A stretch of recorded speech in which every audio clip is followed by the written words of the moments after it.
សួស្តីនៅក្នុងវីដេអូនេះខ្ញុំនឹងបង្ហាញពីរបៀបនៅក្នុងការបង្កើតតាក់ទងជាមួយនឹង item kit អញ្ចឹងតាក់ទងជាមួយនឹងការបង្កើតតាក់ទងជាមួយនឹង item kit យើងចូលមកកន្លែង inventory ហើយយើងយកពាក្យថា item kit ហើយបន្តមកទៀតយើងមើលទៅខាងស្ដាំដៃខាងលើហើយយើងចុចយកពាក្យ new item kit អញ្ចឹងនៅក្នុង item kit វាមានតាក់ទងជាមួយនឹង column ដែលត្រូវចាំបាច់ឬក៏ requirement របស់ system គឺមាន2តាក់ទងជាមួយនឹងឈ្មោះ item និង category តាក់ទងជាមួយនឹងឈ្មោះយើងដាក់មកអញ្ចឹងជាប្រភេទ package អញ្ចឹងទៅអញ្ចឹងហើយតើតើជាមួយនឹង category នេះយើងអាចបង្កើតភ្លាមនៅកន្លែងហ្នឹងផ្ទាល់ក៏បានដែរឬក៏បើសិនជាមានស្រាប់យើងគ្រាន់តែ search ហើយយើង select ពីយកតែម្ដងនេះ package ហើយតើតើជាមួយនឹងកន្លែងខាងលើនេះតើតើមួយ barcode display name អញ្ចឹងតើតើជាមួយនឹង barcode display name គឺជាបើសិនជាយើងអត់ចង់ឲ្យឈ្មោះកន្លែងនេះចូលនៅលើកន្លែង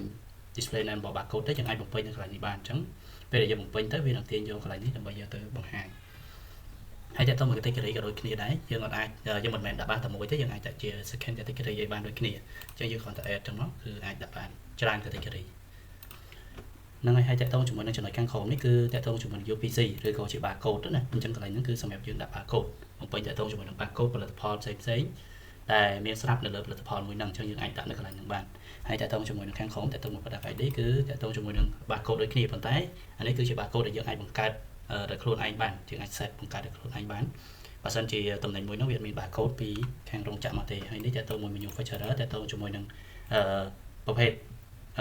តំណែងមួយហ្នឹងវាស្ថិតនៅក្នុងរោងចក្រឬក៏ប្រភេទក្រុមហ៊ុនមួយណាយើងអាចដាក់ set ទៅតាមហ្នឹងដើម្បីបែងចែកងាយស្រួលក្នុងការមើលហើយនេះតើតើជាមួយនឹង tag នេះក៏យើងអាចដាក់បានដែរអញ្ចឹងតើតើជាមួយនឹង tag គឺសំដៅទៅលើប្រភេទដែលយើងបែងចែកដូចគ្នាដូចជាយើងចង់ set តំណែងហ្នឹងជា favorite ឬក៏ជាប្រភេទ trending អញ្ចឹងយើងងាយស្រួលនៅក្នុងការយើងរកមើលហើយក្នុងការ search មើលហើយតើតើជាមួយនឹងកន្លែងនេះគឺតើតើមួយ description អញ្ចឹងតើតើមួយ description គឺយើងអាចបំពេញនៅកន្លែងហ្នឹងបានហើយខាងក្រោមតើតើជាមួយនឹង information pop up when adding to sale អញ្ចឹងពេលយើងបំពេញនៅកន្លែងហ្នឹងពេលដែលយើងទាញ item ហ្នឹងចូលទៅវានឹង load តើតើជាមួយនឹង pop up text ដែលយើង note នៅកន្លែងហ្នឹងឬក៏នៅដែលយើងបានបញ្ចូលនៅកន្លែងហ្នឹងនៅពេលដែលយើងចុចលក់ហើយតើតើជាមួយនឹងកន្លែងនេះគឺតើតើជាមួយនឹងការបិទ item ហ្នឹង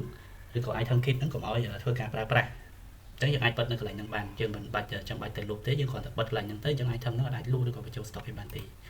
ហើយកន្លែងខាងក្រោមនេះគឺតើតើជាមួយនឹង favorite អញ្ចឹងបើសិនជាយើងចង់ add វាចូលទៅក្នុង favorite យើងគ្រាន់តែ type ពាក្យមួយមកគឺដើម្បី enable វាហើយតើតើមកនេះគឺ barcode ហើយបន្តមកទៀតតើតើជាមួយនឹងdefault quantity when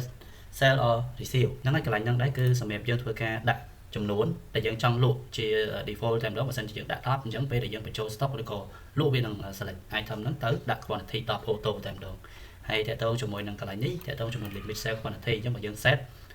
ដាក់2អញ្ចឹងឧទាហរណ៍ណាបើសិនជាយើង set ដាក់2អញ្ចឹងទំនិញហ្នឹងអាចលក់ម្ដងលើសពី2ទេអាចត្រឹមបាន2ឬក៏2ចុះមកខាងក្រោមអញ្ចឹងណាអញ្ចឹងកន្លែងហ្នឹងតើតើជាមួយនឹងការ set limit ហើយខាងក្រោមតើតើមួយ modify អញ្ចឹងយើងមានសេវាកម្មឬក៏អីបន្ថែមយើងអាច add នៅកន្លែង modify នឹងបានអញ្ចឹងបន្តទៅ step ខាងមុខទៀតតើតើជាមួយនឹង item អញ្ចឹងតើតើជាមួយនឹង item នេះគឺជាកន្លែងដែលយើង add item ផ្សេងដើម្បីលក់ជាលក្ខណៈ package ហ្នឹងអញ្ចឹងយើងបង្កើតវាជា package ហ្នឹងដើម្បីអីកន្លែង item kit ហ្នឹងគឺយើងចង item ផ្សេងដើម្បីលក់នៅក្នុង item តែមួយឬក៏ជាលក្ខណៈ item ជា package អញ្ចឹងយើង add មកអញ្ចឹងនៅក្នុង item មួយហ្នឹងវាមានអីគេខ្លះអញ្ចឹងយើងអាច add អញ្ចឹងមកយើងអាច add អញ្ចឹងហើយយើងអាចកណនាតទៅជាមួយនឹងយើងដាក់តទៅមួយ quantity ឲ្យវាកាត់ stock ទៅតាមជាក់ស្ដែងដែលយើងចង់ឲ្យវាកាត់អញ្ចឹងណាអញ្ចឹងយើងដាក់មកវាមានចំនួន2ឬក៏1អញ្ចឹងទៅអញ្ចឹងដល់ពេលដែលលក់item kit ឈ្មោះ package ហ្នឹងវានឹងកាត់តទៅជាមួយនឹងcoconut cake នេះ2ចំនួន2 coconut cake នេះ size M នេះចំនួន1អញ្ចឹងតទៅមួយកន្លែងហ្នឹងគឺមានប៉ុណ្ណឹងហើយបន្តទៅមុខទៀតតទៅជាមួយនឹង pricing តទៅជាមួយនឹង pricing គឺវាមានច្រើននៅក្នុងហ្នឹងហើយតទៅជាមួយនឹងចំណុចខាងលើគឺតទៅជាមួយនឹង dynamic pricing អញ្ចឹងនេះបើសិនជាយើងចុច tick យកកន្លែងហ្នឹងមានន័យថាយើងប្រើតទៅជាមួយនឹងតម្លៃទៅតាម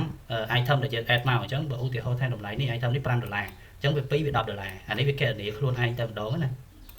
មានន័យថាតម្លៃហ្នឹងគឺវានឹង set ឲ្យ auto ដែលវាទាញយកតម្លៃ item ហ្នឹងយកមកធ្វើជាតម្លៃរបស់ package មួយហ្នឹងអញ្ចឹងបើសិនជាយើងអត់ប្រើប្រាស់ទេយើងគ្រាន់តែដក tick វាមកដើម្បី disable វាចេញវិញអញ្ចឹងយើងអាច set តម្លៃផ្សេងមួយទៀតតទៅជាមួយនឹងតម្លៃកន្លែងនេះអញ្ចឹងវាមានតទៅមួយ cost price ក៏ selling price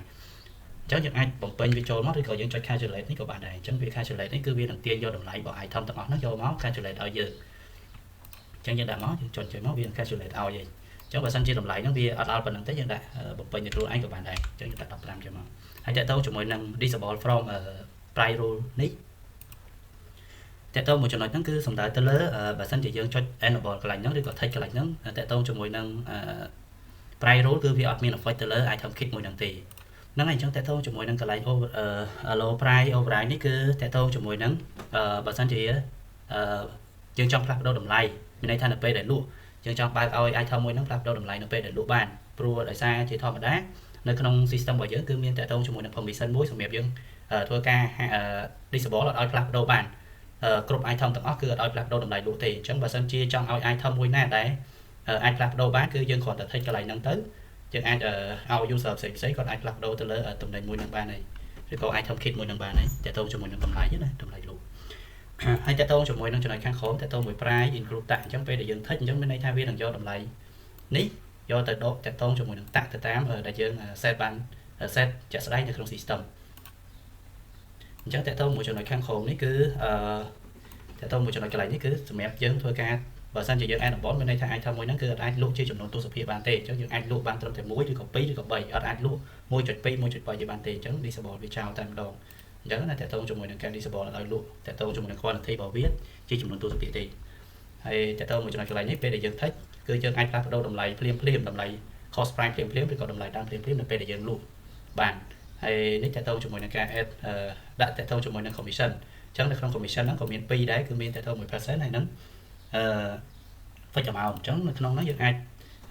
តើតើ 1% ហ្នឹងជាភាគរយ fixed amount ហ្នឹងគឺជាចំនួនទឹកលុយជាក់ស្ដែងហើយខាងក្រោមនេះតើតើ 1% ក៏មាន2ដែរគឺ selling price ឬក៏មួយទៀតតើតើជាមួយនឹង profit ហើយតើតើជាមួយនឹងខាងក្រោមនេះគឺ override តើតើជាមួយនឹង tax អញ្ចឹងយើងចង់ add tax អីបន្ថែមឬក៏ tax របស់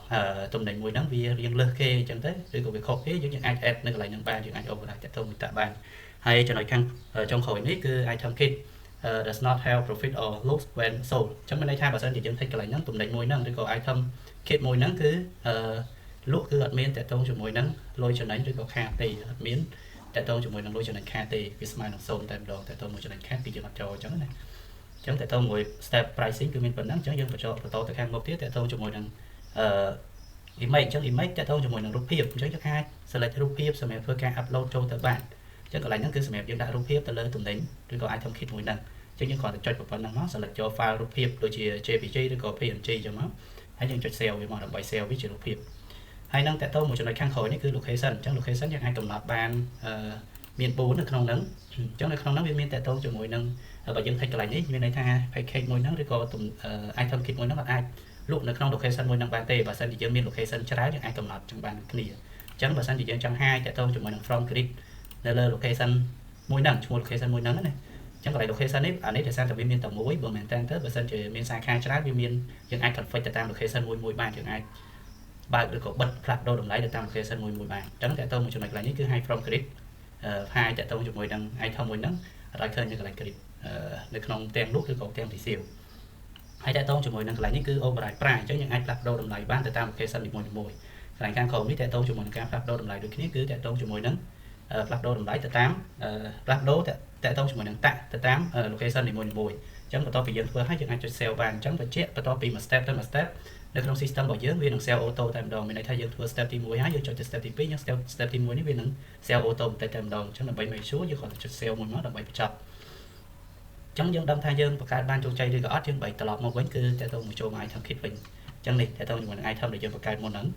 គឺបង្កើតបានជោគជ័យហើយអញ្ចឹងតើតើជាមួយនឹងពេលដែលយើងចង់កែឬក៏ផ្លាស់ប្ដូរតម្លៃអីវិញក៏យើងអាចចូលទៅកន្លែងហ្នឹងបានដូចគ្នាយើងចូលទៅផ្លាស់ប្ដូរនៅក្នុងហ្នឹងអញ្ចឹងណាហើយតើតើមួយចំណុចកន្លែងនេះបើសិនជាយើងចង់ hide អត់ចង់ឲ្យឃើញអីយើងអាចចុចកន្លែងនេះដើម្បីយើង hide តើតើជាមួយនឹងចំណុចណាដែលយើងអត់ចង់ឃើញអញ្ចឹងបានឬក៏ add បន្ថែមតើតើមួយចំណុចណាដែលយើងចង់មើលឃើញអញ្ចឹងទៅហ្នឹងហើយអញ្ចឹងតើតើជាមួយនឹងការបង្កើតតើតើជាមួយនឹង item kit ហ្នឹងគឺយើងសូមបញ្ចប់តែត្រឹមហ្នឹងសូមអរគុណ